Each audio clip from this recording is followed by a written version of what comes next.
Bonjour à tous et bienvenue pour cette nouvelle séquence d'exercices autour des suites géométriques et de la fonction exponentielle. Vous n'êtes pas sans savoir qu'en classe de première, vous avez déjà rencontré les suites arithmétiques. Aujourd'hui, en terminale, vous avez vu ou vous allez découvrir les suites géométriques. Pas de panique, pour le CCF en terminale, vous ne serez interrogé que sur les suites géométriques. Vous n'avez pas beaucoup de formules à retenir, mais celle-là est particulièrement importante. Il s'agit de la formule définissant une suite géométrique. Elle est ici, V de n égale V0 fois Q de n. Je vous rappelle Q puissance n, je vous rappelle que Q est la raison. Je vous conseille de noter cette formule dans un coin de feuille, vous en aurez besoin pour résoudre l'exercice. Au niveau des fonctions dans le programme de Bac Pro, en seconde, vous avez revu les fonctions affines, comme vous l'avez certainement vu en troisième, mais cette fois avec une résolution. On vous a parlé aussi des systèmes et des fonctions carrées. En classe de première, vous avez découvert les fonctions polynômes de degré 2, ainsi que les dérivées. Enfin, en terminale, vous avez rencontré d'autres types de fonctions, comme la fonction cube, la fonction logarithme ou l'exponentielle. Au niveau des fonctions exponentielles, il y a une chose qui va être très importante à retenir, c'est cette base Q. Cette base Q, c'est le chiffre en fait que vous allez avoir ici. Pourquoi? Parce que ce nombre en fait va vous renseigner sur les variations de votre fonction. Comme vous pouvez le voir ici, si la fonction si Q est supérieure à 1, alors la fonction va être croissante. Si Q est inférieur à 1, comme ici, 0,5, alors la fonction va être décroissante. Si vous oubliez, parce que ça peut arriver si vous stressez pendant un examen, pendant un contrôle, vous prenez votre calculatrice, vous écrivez 2 puissance x et vous regardez comment se comporte votre courbe. Et pareil, pour un nombre inférieur à 1, vous regardez comment se comporte votre courbe et vous retrouverez très facilement la bonne explication. Alors, autre fonction, autre particularité, ici c'est la fonction log de x. Donc ce chapitre-là est en général vu en même temps que l'exponentielle. On vous dit quoi? On vous dit que pour tout x strictement supérieur à 0, on aura une fonction qui sera strictement croissante. Donc lorsque vous le faites sur votre calculatrice, vous allez constater ceci, c'est que cette courbe sera strictement croissante.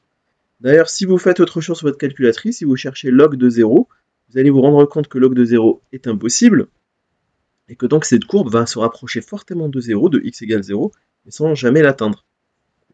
Cette fonction logarithme est une fonction inverse de la fonction exponentielle. Cela va être particulièrement important pour résoudre des équations et des inéquations, mais ça nous verrons un petit peu plus tard. Dernière chose, ces vidéos sont faites pour vous, alors n'hésitez surtout pas à poser vos questions en commentaire, pas forcément sur cet exercice-là, mais sur ce chapitre-là. Si vous avez d'autres exercices, posez la question, je tenterai d'y répondre le plus rapidement possible.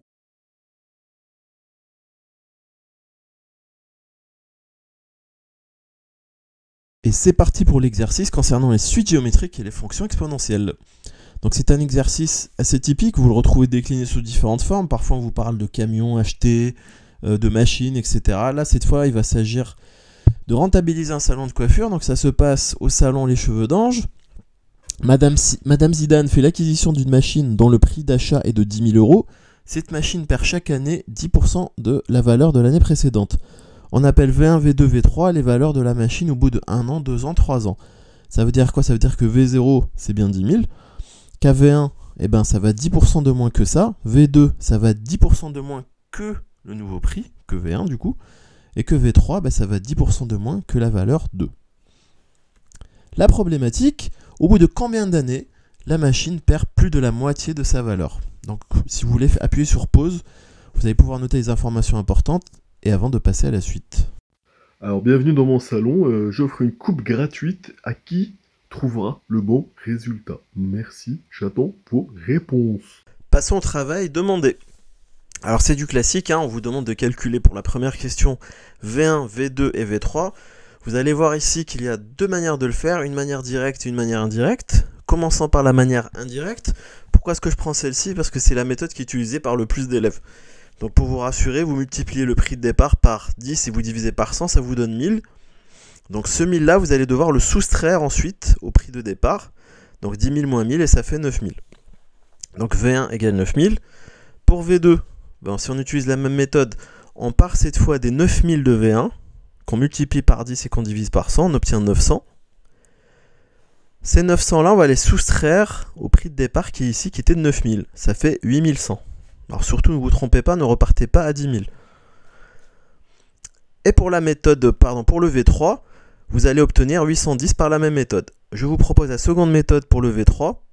La seconde méthode consiste, hop, on va y arriver, consiste à multiplier par 1 moins 10 sur 100. Et vous obtenez directement le résultat demandé, 7290. Ça veut dire qu'ici, si vous le faisiez directement, vous auriez fait 10 000 multiplié par 1 moins 10 sur 100, vous auriez obtenu les 9000. Idem pour la V2. Passons aux questions suivantes. Alors j'ai décidé de réunir les questions 2 et 3 ensemble. On vous demande de montrer que V1, V2 et V3 sont les premiers termes d'une suite géométrique qu'on va appeler V de n, où n est un nombre entier positif. On vous demande de préciser sa raison, puis de montrer que V de n est égal à 9000 fois 0,9 puissance n-1. Donc là, le puissance n'est pas passé. Pensez à le mettre ici en indice. Lorsque vous voyez quelque chose de cette forme-là, dites-vous déjà que le 0,9 c'est forcément la raison. Donc quand vous allez chercher la raison qu'on vous demande ici, vous savez que vous devez avoir 0,9. Si vous ne tombez pas sur 0,9, c'est qu'il y a un problème. Vous avez peut-être interverti deux résultats. Ces deux formules sont à connaître par cœur, U de n et U de n plus 1. On en aura besoin pour la seconde partie.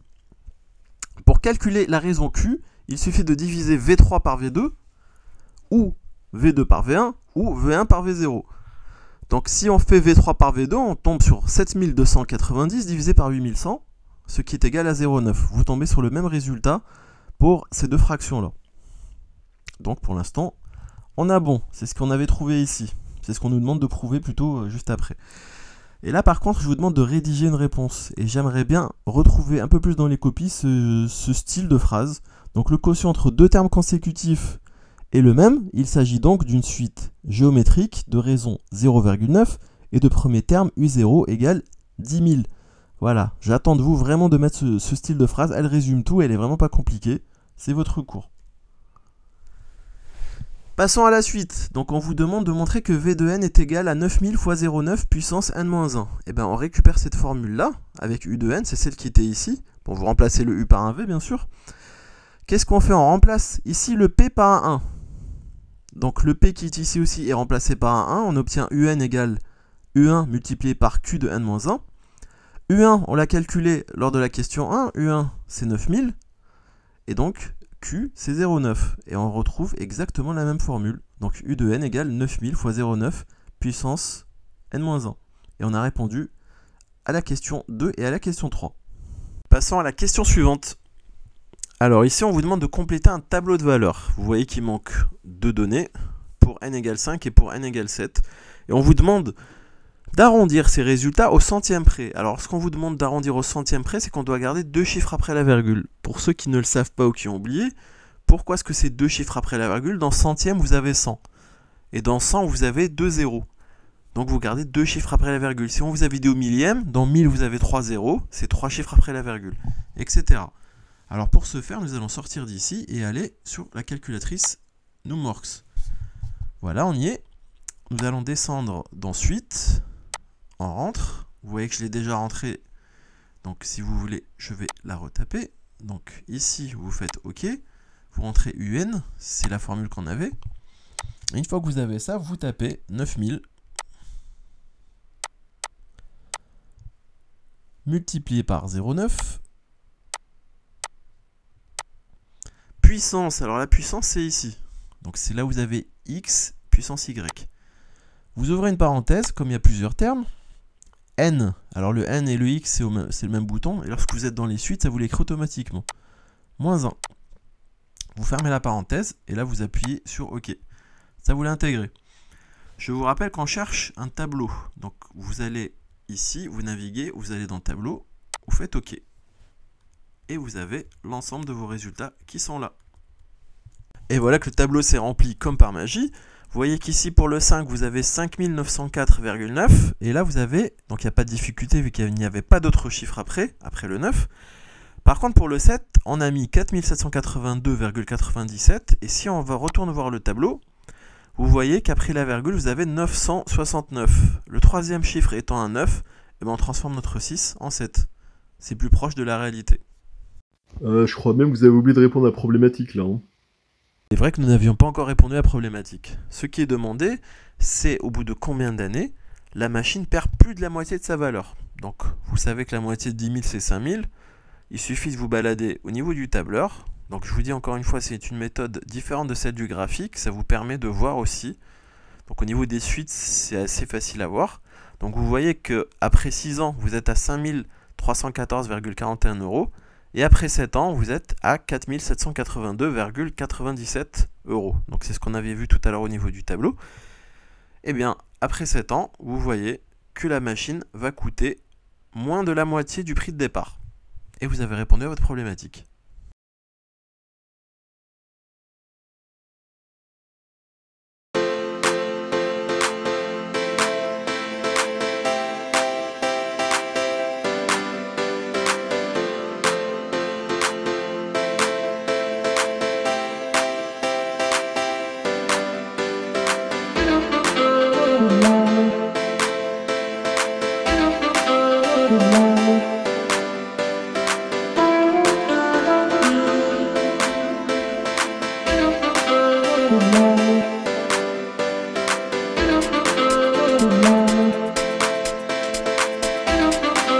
Good